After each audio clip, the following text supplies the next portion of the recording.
In Chapter 5, we begin work with rational expressions. And what we mean by rational expressions are expressions that happen to have variables in denominators. And so one of the important things that happens when we have variables in the denominator is that the variable cannot equal everything. Normally, when you just have a variable in a numerator, your domain, and what we mean by your domain is possible x values, okay, or whatever x can be in that problem, right? And when you have the domain, when you have x in a numerator, well, truth is you can usually, the domain would be all real numbers, okay? However, if you happen to have that x variable or whatever letter you're using in the denominator, then all of a sudden your domain is restricted, okay? You're going to have a restricted domain because there's certain things that can't be in the denominator. What can't be in the denominator here is that x cannot equal 0. And why can x not equal 0? Well, you can never have 0 in the denominator. That answer is what we call undefined, okay? It's undefined, and in math, it doesn't work. Try to type it in your calculator. 1 divided by 0 is going to give you an error message. And so anytime you have a variable in the denominator, whatever makes that denominator equal to 0 is going to be an exception or a restriction or something that you cannot have. The other thing, if you have a variable in a square root, you're going to have a limitation because, for example, if x here is, let's say, negative 20, well, guess what? There's no real number solution for that. You can't have a square root of a negative number. And so therefore, when x is in a radical, like in this case, x would have to be greater than or equal to 0, right? Anything less than in this problem, it wouldn't happen. And so you would have, again, another restriction where x can't be everything. And if, let's say, you have the same problem here, but it's in the denominator spot, well, guess what? Now you're restricted as well. You still can't have a square root of a negative number, so x would have to be greater than 0, but it couldn't be equal to 0 because in the denominator spot, if x is 0, it makes the whole fraction undefined. And so again, you would have a restriction here. X could be all values greater than 0. Now, we're not going to get into having you answer questions with regard to restrictions right now and domain and stuff like that, but you want to start understanding that as soon as you place a variable inside of a radical, or as soon as you place it in a denominator spot, radical or not, you're going to potentially have restrictions for that variable. And those restrictions are going to affect the domain, which when it's unrestricted, it's all real numbers, meaning x can be any value you want to give it until we start getting these restrictions. So here we're just going to talk about some fractions with these variables in them and things like that. We're going to learn to simplify them. And again, we're not going to worry about the domain in this section. We're going to be doing a lot of that in upcoming chapters. So again, fractions that can be simplified are fractions that have common factors within them. Like, for example, we know that 6 over 30, well, 30 is the same as 6 times 5. And anytime you have a factor in the numerator and a factor in the denominator, that's the same. You can cancel it out. And so this simplifies to 1/5, and that's completely acceptable. Again, here, you've got 3 times x over x times y. And because these are factors and x is a shared factor, then yes, you can cancel it out, and your answer would be 3 over y. In the middle one, you've got 2 times x plus y over 5 times x plus y. And because this entire group is the same, you can cancel the entire group. And so this just equals 2/5. Now when we come here, notice that we've got x plus y over y plus x. Well, we know that we can switch the order of numbers that are being added like that. So we know that y plus x is the same as x plus y, and therefore we can cancel them out, and our answer is still 2/5. Now the last one is a special case because notice that we have the same variables, x and y, in the top and the bottom. However, they're opposite signs. In the top, the x is positive. In the bottom, it's negative. In the top, the y is negative and the bottom is positive. And so there's a long way to solve this and simplify. I could factor out a negative 1 from the top, which is going to give me minus x plus y. And I'm still going to have y minus x at the bottom. And I can change the order of the minus x plus y to y minus x to match the bottom. And then notice that the top and the bottom will cancel. The expression will cancel, and it'll leave me with just negative 1. And so the long way to do it is to factor out a negative 1 and then cancel what's left. However, once you know that this is kind of a step that happens, and when you have these opposites, you know that they're going to cancel to equal negative 1. You could just see this as this group and cancel and just leave the negative 1 as your answer, because that is the final answer. Another example of this, in case you need to see it kind of like in a real number problem as to why that happens, think if I gave, 10 minus 9 over 9 minus 10. Notice that 10 minus 9 is 1, 9 minus 10 is negative 1, and that simplifies to negative 1. And so again, that's just kind of showing you with numbers how that works. Okay, then the ones we cannot simplify. Now you might say, well, why can't I simplify this? Why can't I just cancel the x's? Well, because you can't do it, right? The reason you can't do it is because in all these problems, notice that what we're in all these problems here, right? Notice that what we're canceling are factors. Factors are things that are multiplied together. Things that are added together are terms. So this is like a term here, this is a term here. You cannot cancel terms with factors, okay? And so what happens is I can't cancel this term x with this factor x. Notice at the bottom, x is a factor because it's x times y.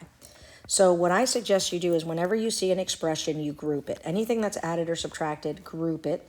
And it has to be taken as a group. And the only way that I can cancel anything from x plus 3 or something like that is like I did over in this problem here. This expression and this expression completely match each other, and so I can cancel them. And so since I don't have anything here that matches, it stays the same. I just leave it. Same thing with x minus y and x plus y. Those aren't opposites of each other, and therefore I can't do anything with this. It's fully simplified as it is. So let's do some together. And again, you get really good at these. You don't need to expand them out. But I know that 4 over 20 is 4 over 4 times 5. Cancel my 4's, and it leaves me with 1/5.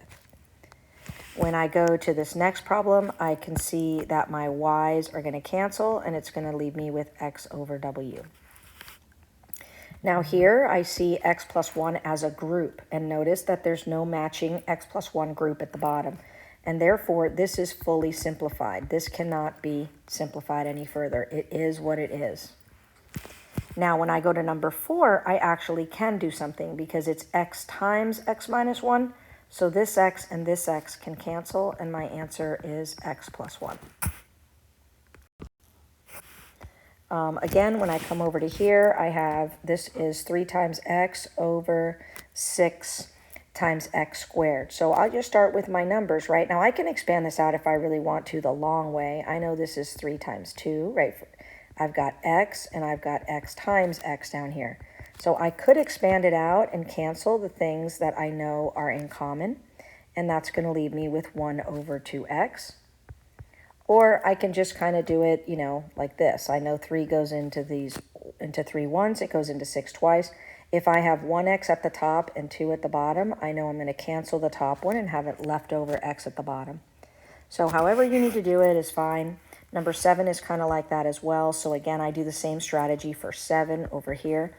I know that 18 and 60 have a 6 in common. So 18 divided by 6 is 3. 60 divided by 6 is 10. I have an x squared up top and an x to the 5th. That's going to leave me with 3 x's at the bottom. So 3 over 10x cubed would be my solution. Now in 6 and 8, it's not as easy because we know how to kind of break out numbers. We're used to those. But factors, it's hard to see what's in common. And so what you have to do first is you're going to have to factor. So I'm going to have to take this trinomial at the top and factor it. I know this is going to be x plus 6 times x minus 2. x minus 2. And I know that my denominator is a binomial, but I'm going to factor out a 3, and that's going to leave me with x minus 2. And so now what I do is I just go through it, cancel the things that they share, and the leftover is my answer. And so that's my final answer. And I cannot simplify this 6 with this 3. Because again, the 6 is part of this group, and I can't take it and just take a term 6 and then factor it, or simplify it with a factor of 3. So that just kind of stays there, and this becomes my final answer. So for number 8, again, I got to do the same kind of skill here. I have to factor the top. So this is an x plus 10 and an x minus 2. Factor the bottom, that's x plus 10 times x plus 1. Again, I take the common factors here and cancel them out, and I'm going to be left with x minus 2 over x plus 1. And that's my final answer. Again, the better you are at factoring, the easier these are. Again, we keep going. We go to number 9. We're going to factor out the GCF of 4. That's going to leave me with 4 times x plus 3. In my denominator, I'm going to factor the trinomial. It's going to be x minus 6 times x plus 3. Again, I take the common factors there, and I'm left with 4 over x minus 6, and that's my final answer. Now, when I go to 10, again, like I told you guys before, I do like to write it in standard form. I don't like to factor if it's not in standard form, so I do take time to rewrite these when I have to. And then the other thing is, notice there's a negative in front of the x squared at the top, and so I know that I'm going to factor out that negative. So I'm going to be left with positive x squared minus x minus 12, and then 2x squared minus 9x plus 4. Now, I did all that work, and I'm still not even close to simplifying this, right? Now what I have to do is take this and actually factor it. So I'm going to factor it. So negative 1, and then I know that x squared minus x minus 4 simplifies to x minus 4 times x plus 3. And then the denominator is going to be a little bit tougher to factor. I know my product is positive 8, my sum is negative 9, so it's minus 8 minus 1. So I have to expand that out. 2x squared minus 8x minus 1x plus 4, GCF of the first two, x minus 4, GCF of the second, x minus 4. So my x minus 4 becomes one factor, and my 2x minus 1 becomes the other. So x minus 4 times 2x minus 1. And then again, I'm now ready to cancel my common ones right here. And so my final answer is negative 1 times x plus 3 all over 2x minus 1. And that's my final answer. Again, we come here and notice that the denominator is not in standard form, so it's minus x squared minus 4x plus 5.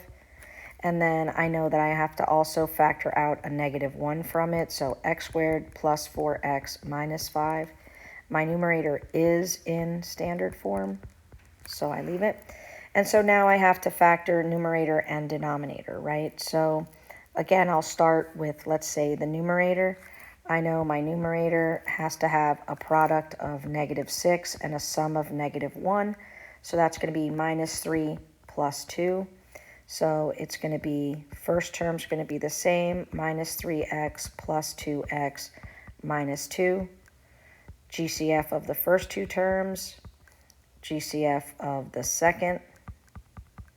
And I see that x minus 1 is my GCF there, and I'm left with 3x plus 2. So my numerator is going to be x minus 1 times 3x plus 2. And my denominator is going to be minus 1, and then I have to factor this, which this is going to be x plus 5 times x minus 1. And so now, again, cancel what's the same. And my final answer can have this negative 1 at the bottom times x plus 5, even though a negative 1 at the bottom is not really preferred. So this is acceptable, but preferred would probably be to move the negative 1 to the top, just remember to put 3x plus 2 in parentheses, because it's not just going to be -1 times 3x, it's -1 times both of them. It has to be distributed.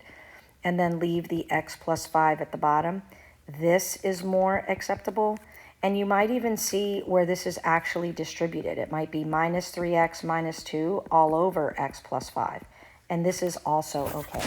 So where the negative is really not super important for the value of it, but it is a preference thing. At minimum, you would like the negatives to be up top.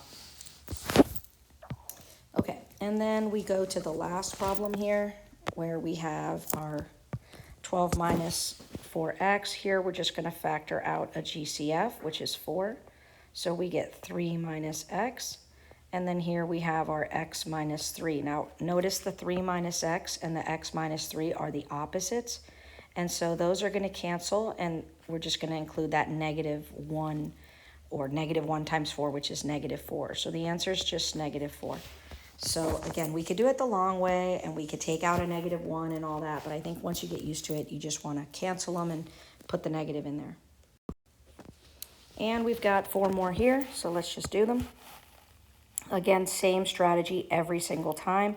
Notice the numerator is a difference of squares. It's x plus 5 times x minus 5, and the bottom is 5 minus x. And so we're looking for things that are the same, or we're looking for those patterns. 5 minus x is the opposite of x minus 5, and so these two cancel, and we switch them for a -1. So -1 times x plus 5 is a solution. Or you can distribute and do minus x minus 5 if you prefer. You can distribute it, okay? When you come over here to the next one on number 14, you're going to ask yourself again, first of all, me personally, I'm going to change the order. Minus 8x squared plus 4x. And this is 10x minus 5. At this point, I'm going to factor out a GCF. I'm going to do minus 4x, and that's going to leave me with 2x minus 1. And the denominator, I'm going to factor out a 5, and that's going to leave me with 2x minus 1. And so again, factor out my common factors, or cancel out my common factors, and I'm going to get minus 4x over 5. And that's my answer.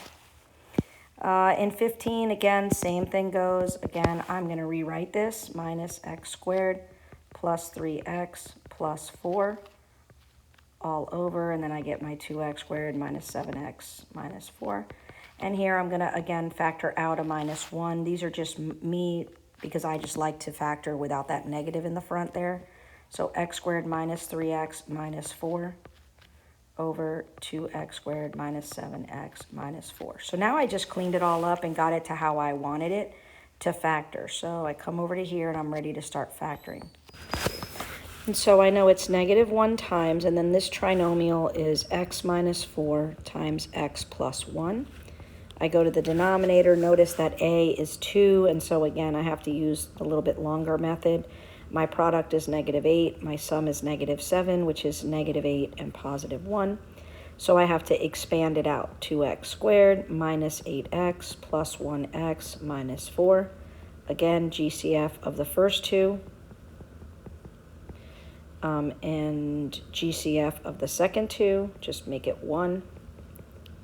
And so my GCF is x minus 4. And that leaves me with 2x plus 1. So x minus 4 and 2x plus 1. And my factors are x minus 4 and x minus 4. And so that's my final answer. So again, -1 times x plus 1 all over 2x plus 1. That's one way to write it. Again, if I want to distribute the minus, I can do minus x minus 1 all over 2x plus 1. That's also acceptable, but this is fine. And then we go to the very last problem, number 16, and we start again the whole process. So when I look at the numerator, I know that the numerator, let me do it in blue. The numerator is x plus 1 times x minus 1. My denominator, notice it's 4 terms. There's no GCF to pull out, so I'm going to factor by grouping. So I'm going to do GCF of the first two terms is x squared. It's going to leave me with x plus 1. GCF of the second two terms is 9. It's going to leave me with x plus 1. Again, the x plus 1 becomes one factor, and then the x squared plus 9 is the other. Now, x squared plus 9 is fully factored here, and so I know that that's as far down as I can go. So I've got x plus 1 times x minus 1. Oops, sorry.